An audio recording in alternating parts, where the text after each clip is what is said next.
ठाणे जिल्ह्यात कोयना प्रकल्पग्रस्त नागरिकांचे लाक्षणिक उपोषण. अखिल कोयना पुनर्वसन सेवा संघ महाराष्ट्र राज्याच्या वतीने राज्यभरातील जिल्ह्यातील तालुक्याच्या शुक्रवार दिनांक 28 जून 2024 रोजी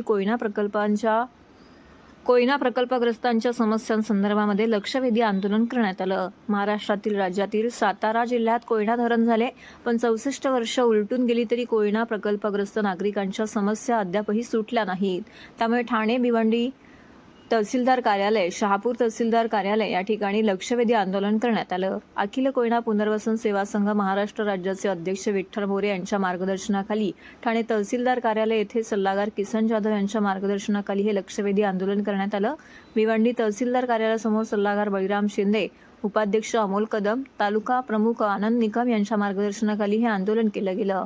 कोयना प्रकल्पग्रस्तांच्या प्रमुख मागण्या: प्रकल्पग्रस्तांना पर्यायी जमीन तात्काळ देण्यात याव्या, शिल्लक जमिनीचा मोबदला तात्काळ देण्यात यावा, प्रकल्पग्रस्तांना नोकऱ्या तात्काळ देण्यात याव्या, गावाला महसूल दर्जा देण्यात यावा, नागरी सुविधा तात्काळ देण्यात याव्यात, अशा विविध मागण्यांसंदर्भात 15 तालुक्या ठिकाणी लक्षवेधी आंदोलन करण्यात आलं. आंदोलनाची दखल शासनाने घेतली नाही तर 2 जुलै रोजी कोकण भवन ते विधान भवन असा मोर्चा काढण्याचा इशारा देखील त्यांनी दिला आहे.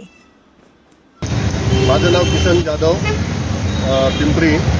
आमच्या अखिल कोयना पुनर्वसन सेवा संघटनेच्या माध्यमातून आज आम्ही इथे तहसीलदार कार्यालय येथे आम्ही आंदोलन करत आहोत. आमच्या प्रमुख मागण्या आहेत: आम्हाला जमीन मिळाली पाहिजे, आम्हाला नागरी सुविधा मिळाल्या पाहिजे, आमच्या प्रकल्पग्रस्तांच्या नोकऱ्या मिळाल्या पाहिजेत आणि पोट खातेदारांना जमीन मिळाली पाहिजे. अशा आमच्या भरपूर मागण्या येतात. परंतु प्रमुख मागण्यांमध्ये आमचा गावठाणाचा सर्वे होऊन गावठाणाच्या मधील अतिक्रमण हटवली पाहिजेत. आणखी आमच्या उर्वरित जमिनी या लवकरात लवकर आम्हाला मिळाल्या पाहिजेत, अशा आमच्या प्रमुख मागण्या आहेत.